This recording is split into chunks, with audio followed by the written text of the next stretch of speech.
Good afternoon. Welcome to the Hayden Urban Renewal Agency Board meeting. Today's September 9th, and it is 3:10 p.m. Let's have a roll call, please, of the board members. Rhonda Mitchell. Here. Steve Meyer. Colin Meehan. Randy McIntyre. Here.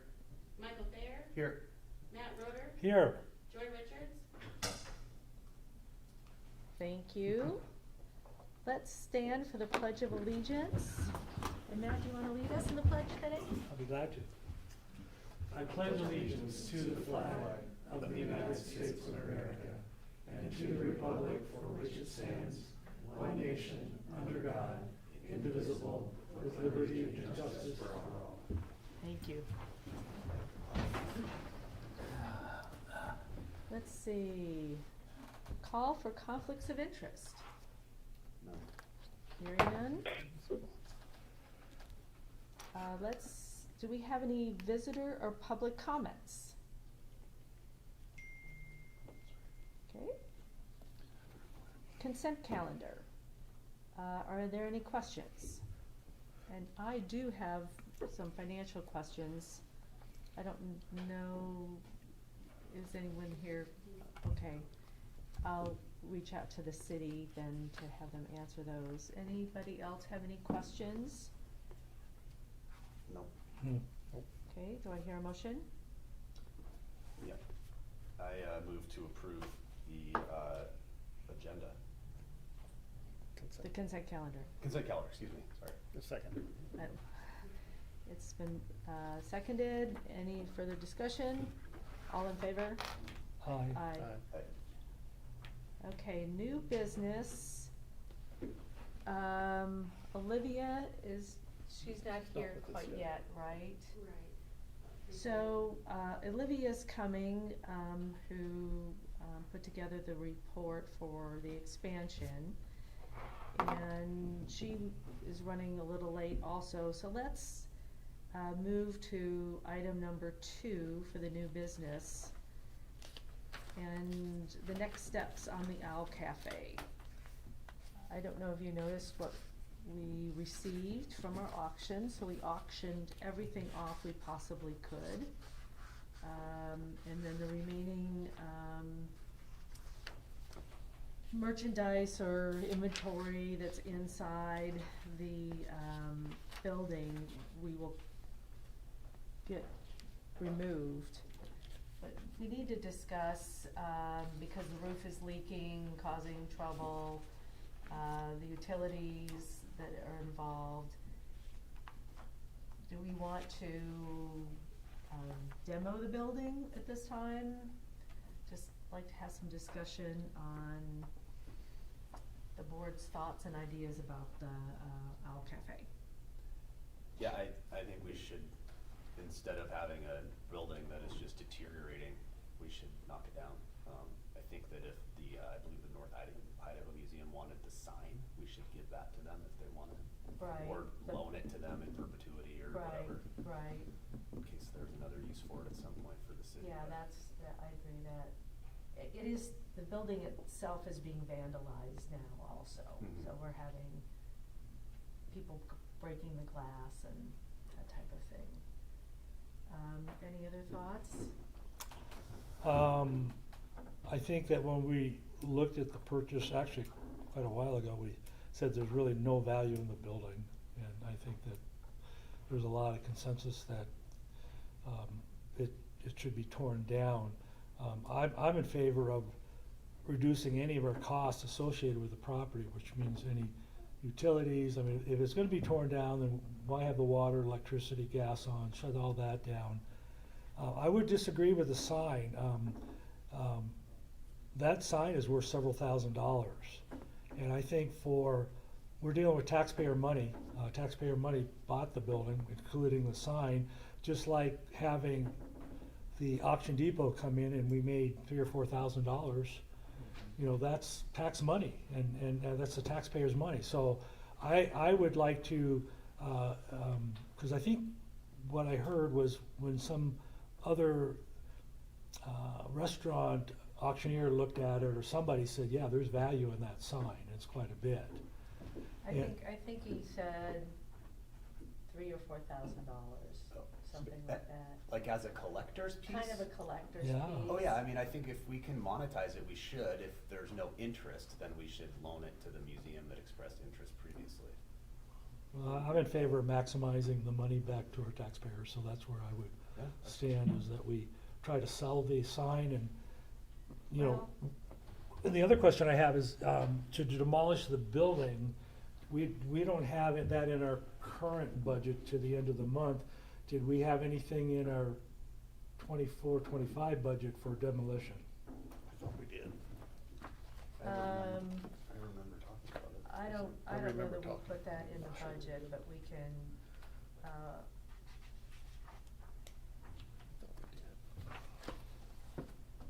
where was the budget at?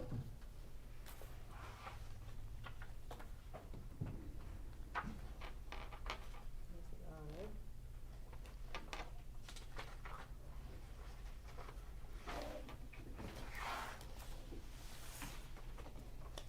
What meeting did we have the budget? You don't happen to have our, 2000, so we would be running, October 1st starts our new budget, correct? Right. Yes. Yeah, so there's no way we'd have this done in this current year's budget, so. It would be on The the. question is, did we have any money anywhere to Well, sure. use for demolition? Did we Of course we budget did. anything for utilities or anything? If that goes away, could you use that for demolition? Here's our budget.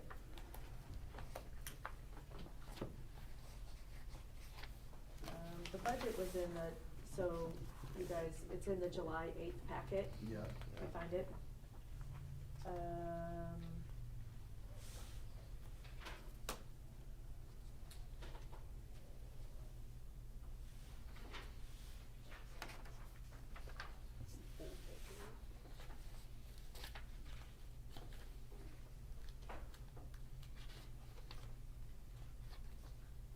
Do we have any guess of what that might cost to have a demo removed?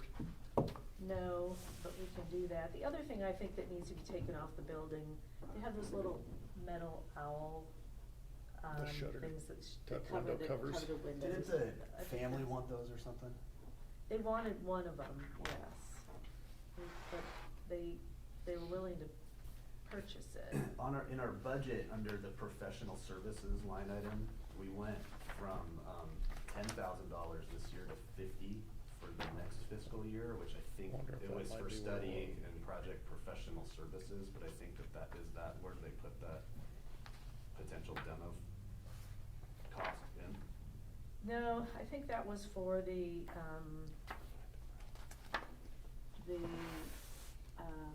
plan for the property. To hire someone to give us a thing for that, I believe, a report. I know Steve Meyer suggested he thought it would likely be $30,000 to $40,000. That's a That good chunk building- of money. Have that building removed, leveled, pull whatever out of the ground needs to be pulled out of the ground. Right. So,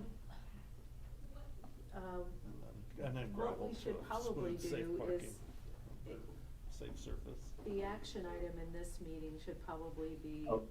to obtain RFP? bid, Or rest- a bid to see what it would cost.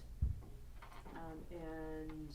Yeah, we should obtain at least 2 or 3 bids to review at the next meeting before anything's approved. Okay, Yep. Okay. okay, And then, refresh my memory, because the building has been out of service for so long, it would need to be fully brought up to code, right? It couldn't be repurposed for Correct. it. Okay. Yeah. so- correct. And we have shut off the water, to the building, so in case something were to break, it wouldn't flood. And we've been taking all the action items we can to try to minimize cost and damage to the building. I have a question for Pete, please. My question is, I know that. Yeah.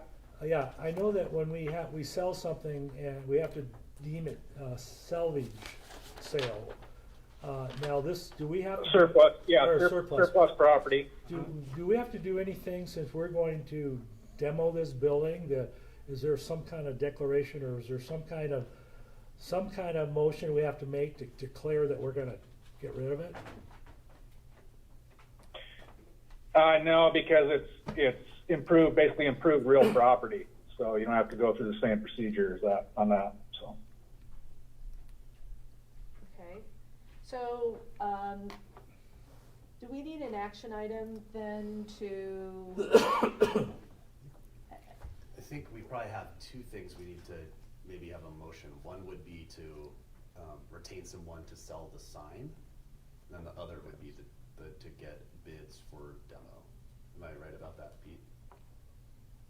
did you hear that, Pete? Oh, sorry. That's correct. I mean, you could make a motion to obtain bids, but I really don't think that's an action item. That's just really a It's an executive director. preliminary procedural matter when you're Okay. approving any expenditures like this. So, and the sign, that would have to be declared, just like we did before, that would have to be declared surplus property, and then we could sell it in any reasonable manner, commercially reasonable manner. Okay, So basically, we could get some bids, and do a resolution for the sign, and take this up again next month. great, okay, perfect. Good with that, all right, That's, so no motion, just Welchcomer needs to reach out and try. Right. Okay. that's why I understand it, we don't need a motion. And I see Olivia. That's correct. Olivia's here, hi Olivia, thank you. Yeah, my apologies. I didn't know what time this meeting was, so I didn't have it on my calendar. No worries. Crunched in on a meeting. So, are you going to walk us through the presentation on the expansion? Sure. Do you have it up, or? Lindsay probably. We're planning to see this that auction, so we need to do that.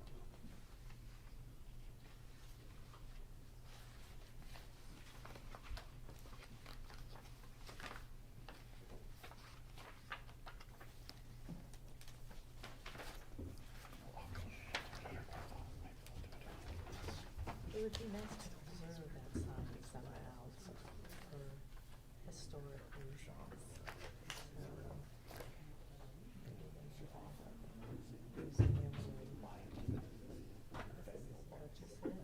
Do you know what I'm saying? Wouldn't it be nice to have in history? Oh, yeah, I know that when we were talking about somebody buying that property, putting a building up, it's kind of, if we bought it, the city keeping that sign. Right, putting it somewhere either. Randy, what are your thoughts? What do you think? If somebody wants the sign, I think it'd be good, but I think you're I right. mean, It's talking about, taxpayer it's property, yeah, so- but if the city kept it, then the city has to be on the hook to deal with the ongoing expense of storing it, possibly insuring it, whatever, you know. The city, if we gave it to the I city. just was saying it'd be nice to have it historic. If it is historic, maybe it is. Maybe it is. If it's historic, then we could ask the city if they. I don't know. Oh, are you ready? Almost. Trying to get it out, but Okay. if you guys have a paper copy, I mean, I just walked through it with you, but I just thought for the audience purposes, you might want it up on the screen. Yeah, well, if we can get it up, let's Yeah. try. It's the other documents that didn't have that presentation. Lisa was going to be sending it to her too, so. But we all have a paper copy here in our packet. It's in, yeah, it's in the agenda online. Yeah, you'll get it there. Yeah.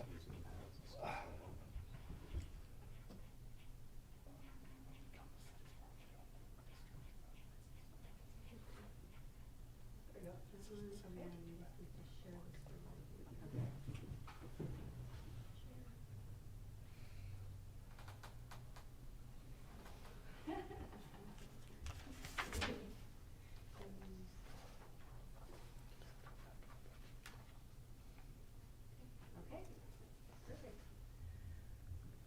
Well, thank you. Sorry for the last minute of everything. And Megan's here also from, Elam and Burke.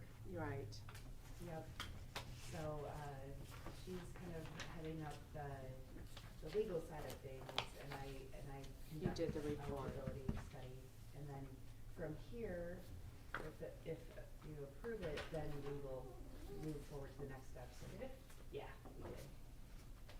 And Megan can go through those steps after I'm done. Okay, thank you. Or actually, Megan, do you wanna explain the process right now? That might be helpful on the front end. Sure. Thank you, Madam Chair, Commissioners. My name is Megan Conrad. I'm an attorney at Elam and Burke in Boise, Idaho, and am working actually with your attorney, Pete Bredesen, on making sure that we're working collaboratively on documentation to get necessary resolutions to both the agency and the City Council. So an amendment to an urban renewal plan is the same processing steps you would take to prepare a new urban renewal plan. And when we talk about expanding a district to add area, we need to do an eligibility study to see if the conditions are present within the area under review that would warrant establishing an urban renewal project for bringing those parcels into an existing revenue allocation area. So the first step, again, is the eligibility study, and this is the first stop on its trip through the process.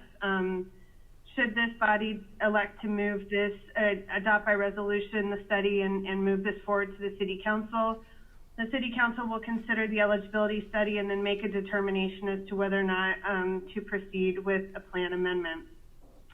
At that point, we'll work with Pete on the scope of a plan amendment, which primarily will only amend those certain provisions that are impacted by the amendment area.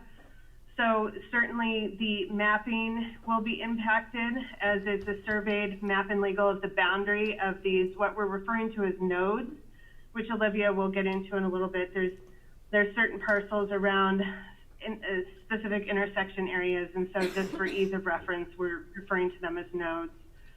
So the boundary map and legal of the area coming in.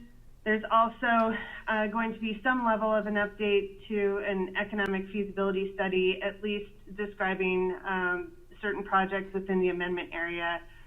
And existing funds will have to be used to fund certain improvements in the amendment area, just because the amendment area, when it's brought in, will have the base value of the year it was brought in. So to the extent it's completed by year end, it would have a base year. The amendment areas would have a base year of January 1, 2024.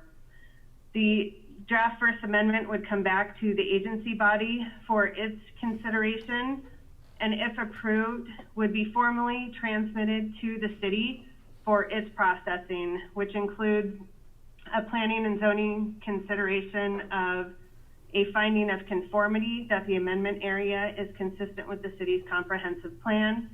There's also a 30-day transmittal in advance of a public hearing that includes the plan amendment and public hearing notice to the overlapping taxing districts, advising them of a public hearing.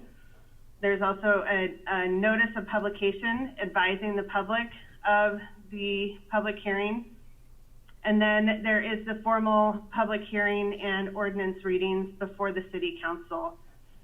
Following that action, if the ordinance is adopted, there's a number of post-adoption activities, including publication of the ordinance summary, recordation of the ordinance, and then transmittal to the overlapping taxing districts, the State Tax Commission, and other state and county public officials. So we are at the very beginning of this conversation or process of an amendment to your existing plan. So happy to either, I'm sure Pete or I could stand for any questions concerning the process as we move through, but that is the expected course at this point. Any questions for Megan at this time? No? Okay. All right. So the reason behind the expansion of the current, the existing urban renewal district, well, we talked about these nodes. So 1A, 1B, we have 1E, which actually on this map is not the accurate depiction. It's only this parcels directly to the east on Miles and directly to the north. So it's a very tiny sliver, and 1K and 1F. And so Donna Phillips is working on a new map for us currently, so that will be included in the final. But also, I want to address the reasoning behind it was improvements to Government Way, infrastructure improvements that could help with the corridor. And those were outlined in the Imagine Hayden Comprehensive Plan, and were further validated by the 2040 Transportation Strategic Plan and the Sewer Master Plan, as well as the Government Way Corridor Study. So in aligning all of those later initiatives with what we are doing currently, it really aligns really well, because it's a great plan to move forward to provide the most efficient services along Government Way there. So with the eligibility study, one of the criteria to be met is a 10% rule. So the base cannot the expansion area plus the current urban renewal district cannot exceed 10% of the current base. And so in this particular situation, it does not. It is at 9.9%. So we're just right there.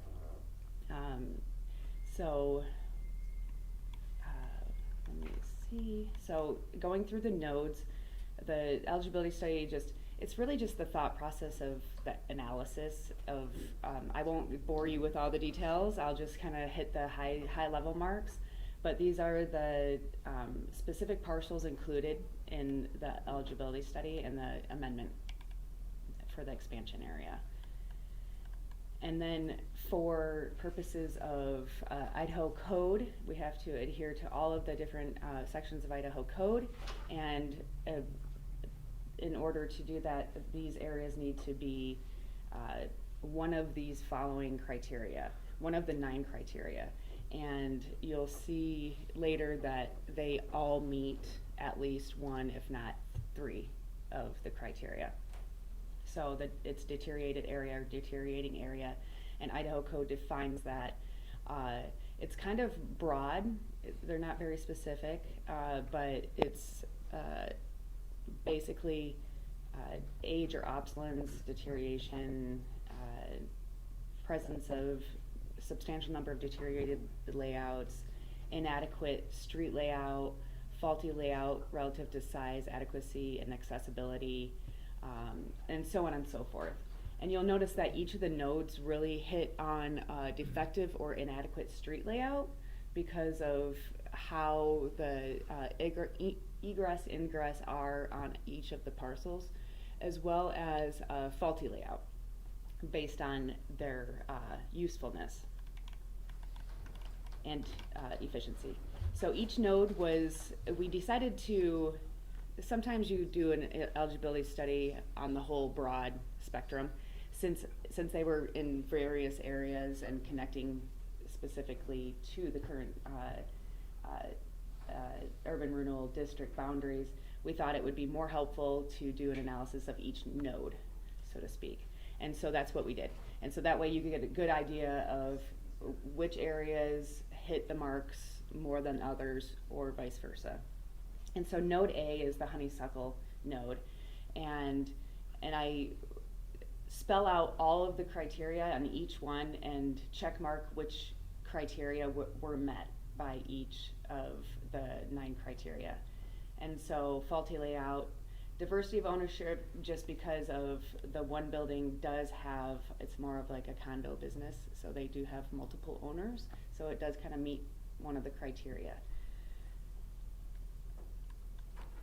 And then also the parking. So this particular parcel here, there is parking in the back, but the access on Government Way is really difficult. And so and just by the traffic study alone, all the crashes, and most of the crashes were in that section, as well as just to the north, the next, which is Orchard Avenue. So that's where the criteria kind of fell to, is because of the traffic study and the faultiness of that layout. So I just explained why really node 1B.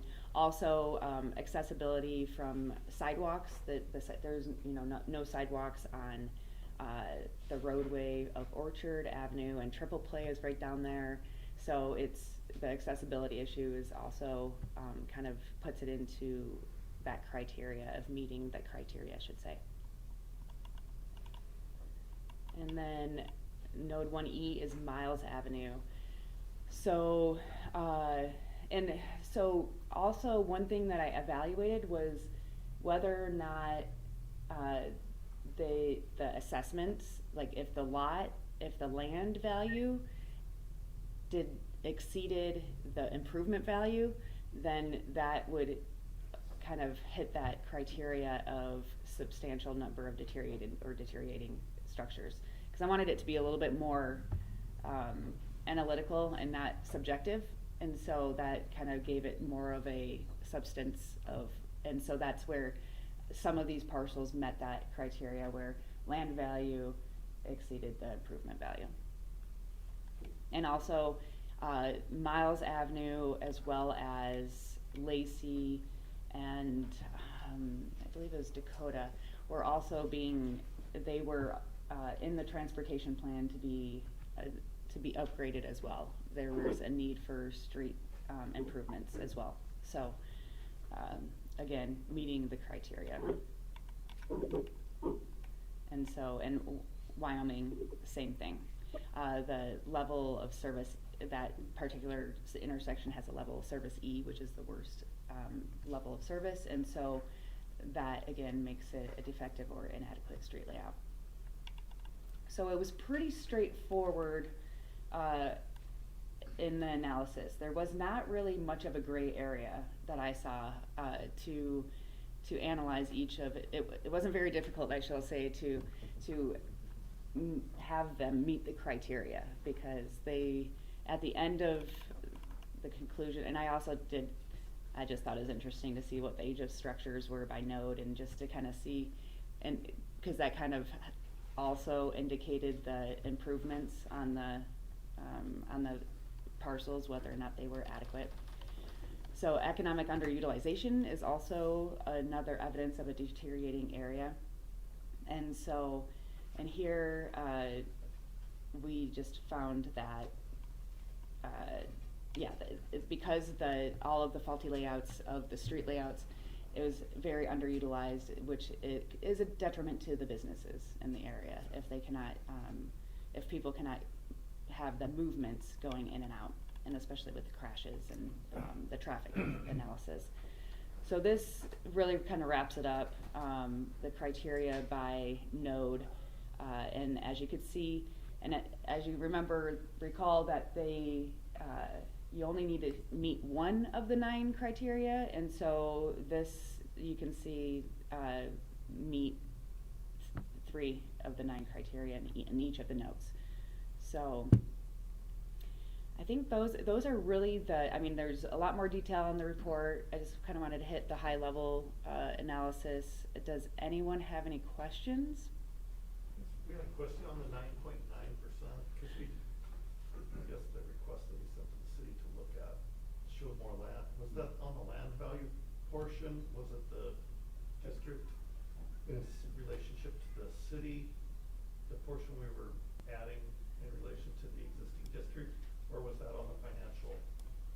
Oops, not too So far. I think the other question was, when we first started this a long time ago, I think Welsh Homer is a good stat at sort of this 10% rule, and the area was certainly far below it, but I am surprised we're that high, and I think it might be because we looked, is the denominator going to be the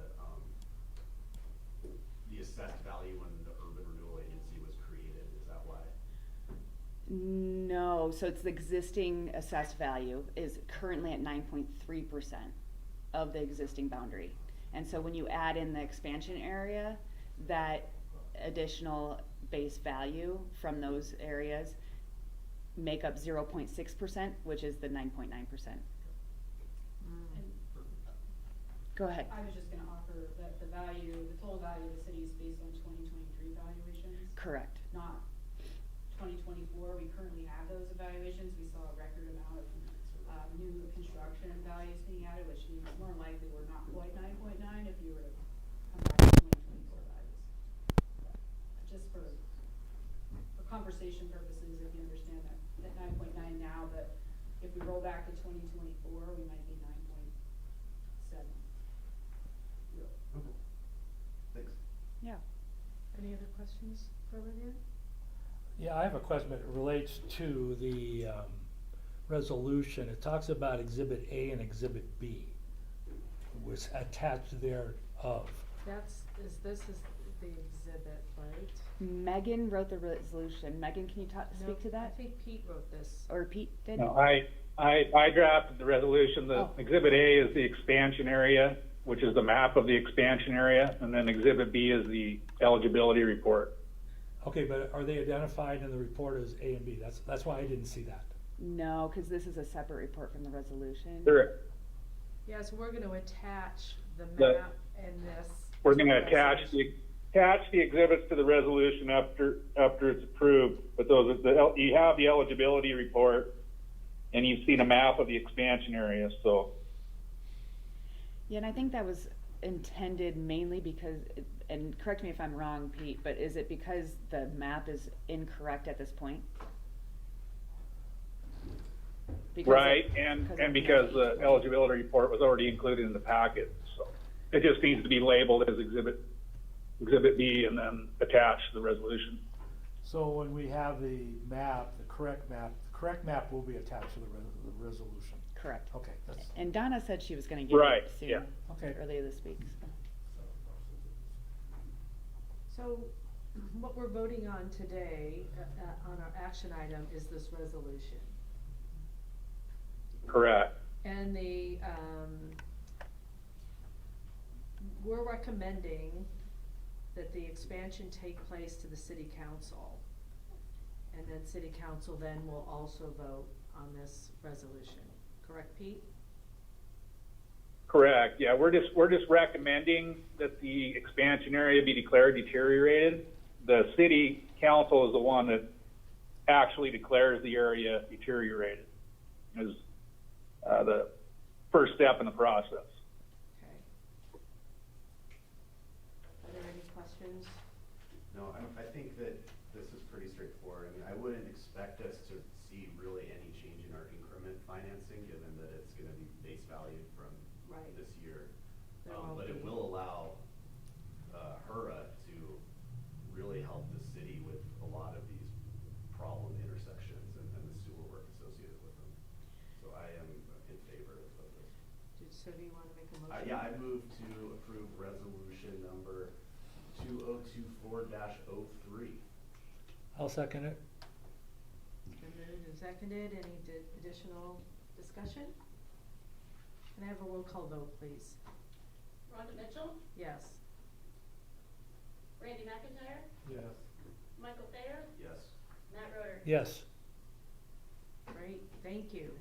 You're welcome, and Thank to you. address Commissioner Thayer's comment, and that is correct, we're going to be doing economic feasibility study that will that will lay out the increment, Yeah. the projected increment, Well, so. we have such a short amount of time left in the existing Exactly. agency that, I mean, It's not going to be- It's not gonna be anything, it's. I agree. Just a vehicle for Right. us to Yep. help the city.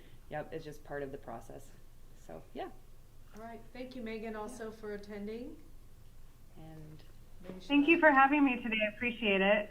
Thank you. Thank you. okay, Okay, I don't know where you guys want me. next on our new business is next steps for 58 East Orchard. And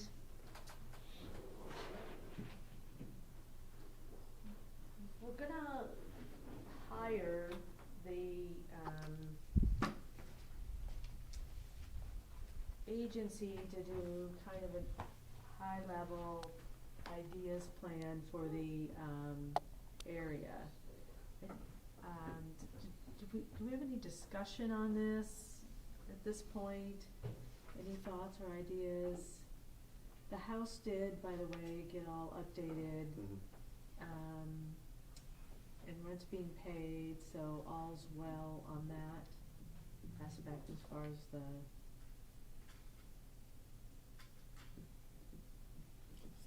Is the report going to, are they going to visit with the city and see what the city's future plan, or take into consideration that's- possibly the city's future needs? that's gonna be kind of the workshop is thing that we're gonna work on. We just didn't know we would have enough time, and maybe We don't need to have a lot set of that time. off to the side when we have more time for just a meeting to discuss that, so. No, I mean, I think it's good to get somebody that kind of specializes in that to take a look at the parcels and, you know, with consideration of the growth of the city and everything else of what could be accomplished there. Right, agree. Okay, There was some type of study done a number of years ago that laid out a campus, Right. a large campus, and a video that was done that I remember seeing that,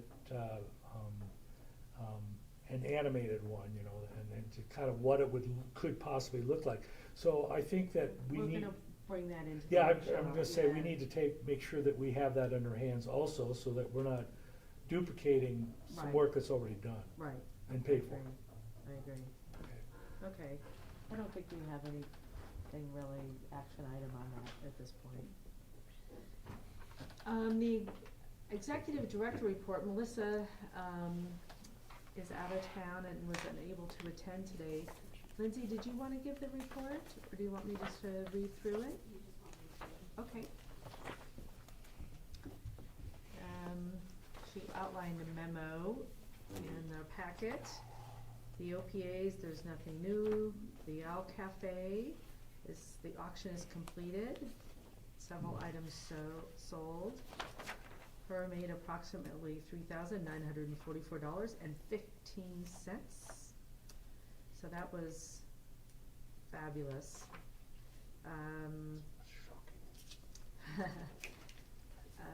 And then we're planning on hiring a salvage company to remove all additional items in the building. As we look at possibly doing a demolition of the building. We have requested the sewer bill pause from the city and are currently looking into it. Let's see, we talked about the expansion, the HURA boundary expansion. On the 58 East Orchard maintenance, they've installed new faucets in the bathroom, 5 smoke detectors, replaced light fixtures in the kitchen and dining room, and repaired the leaks at the water heater. It costs, the total charge was $860, including labor and materials. The only remaining item from the list were the exhaust fans for the bathrooms. They're gonna go back in a couple weeks.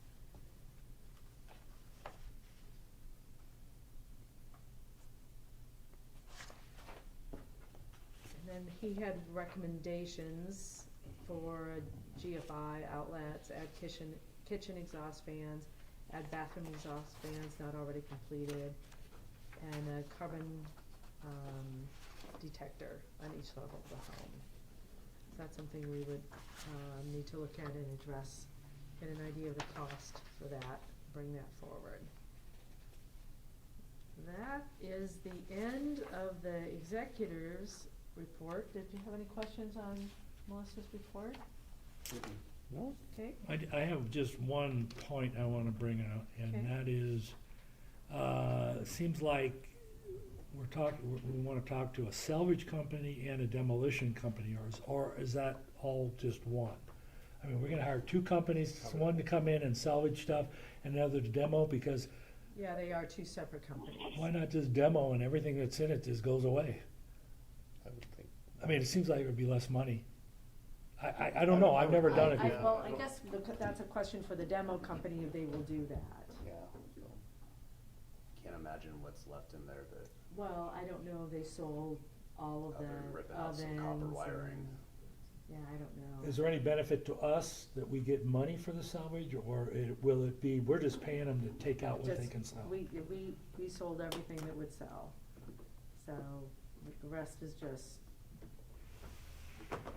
non-saleable items, so Non-saleable that's why I'm items. saying, why have a salvage company and, anyway, We can find that yeah, out we can from find the that out. demo. That's Yeah. a good point. Yeah, We that's can- what I'm We looking can for. definitely find out from the demo company. And I do like Michael's thought that if the museum wanted that sign, could we loan the sign to the museum with with them being responsible for caretaking it and insuring it? It just rather than depends. selling I it. mean, I But think- I don't know if it's worth value. You know, It's if it's probably a little bit historic. if we, I mean, again, to monetize something that's worth a couple $1,000s, yeah, it makes sense, but it may be better for us to loan it to the museum and then let the city make that decision when HURA sunsets. It's just a thought. So If the they're mu- interested. the museum is not in Hayden, correct? Correct. Isn't the, Well, they isn't have that? a Hayden Museum. It's the, They have a I think it's That's a historic. flight. Museum. it's Is the that a Museum flight? of North Idaho, isn't it? The Aren't they- bird museum, is that what you're talking about? No, there's actually North Idaho Museum that's I thought downtown so. Coeur d'Alene. Yeah, No, it's in my Portland. question is the museum in Hayden? Cause if it isn't, it's like, why do I wanna give Coeur d'Alene that sign for their museum? It's not Coeur d'Alene Museum though, I don't think. It's a private. North It's Idaho. the North Idaho. I know, They've but got stuff from Wallace. that's just, Museum. I kinda get a little, Could loan it to Just them. making a dig? no, I just, I Well, kinda there is a take it kinda a histor- little personally, cause if it's a Hayden historical item, it should remain Well- in Hayden then, I guess is my. I believe the city of Hayden has a historic, they left. Division, or I don't know, Right, but we don't have a museum. but you don't have anywhere to put it, so We- then that puts it back on the city, so I think his thought was, if you just loan it to them, they take care of it, it's on exhibit, so people can look at it, but the city wants it back. It'll become the city's anyways. It comes to the cities, you can have it back and put them in your own museum. When you have a building with you wanna display. Yeah, that's the museum, they just built that new, or they've been building it for a while, but it's that new big White House down at the south end of McEwen, kinda by the dog park. You know what I'm talking about? They Yeah, built so a they- whole big new building. They Oh, took they the moved the old White House and moved it down. down, yeah. Yeah, it looks like they rebuilt it more than moved it. Last time I was down there. Looks pretty It new. looks pretty new, but yeah. But I don't know if they'll have room for it. It's a small item, but, Yeah, no, I know. in a but scheme of things, but. I would love to see it just be, saved for, I think that loaning it Historic. has that advantage. I mean, I have no axe to grind either way. I mean, you sell it and it's gone, right? Versus in so you have somebody's nothing house. to remind you. But if you loan it and then at some point if the city does build a community center or has a place to put it, then you take it back. You know where Richard Butler's favorite place was to eat? Yeah, I know. That's what's kind of on the downside of historic. So do you really wanna bring that memory? I mean, Well, there's more people out there than Mr. Butler. Yeah, anyway, Okay, next meeting is October 15th. It's the third Tuesday because, this should say third. Is that a Tuesday? Because there's a holiday. On Monday. Columbus Day is in there. Yep. Right, let's just double Yeah, check that's that. Columbus Indigenous Peoples Day. Yeah, so we moved it to the Tuesday, the 15th, because Columbus Day is the 14th, or Indigenous People Day. All right, that's it. Do I have a motion for adjournment? So moved. Second? Second. All right.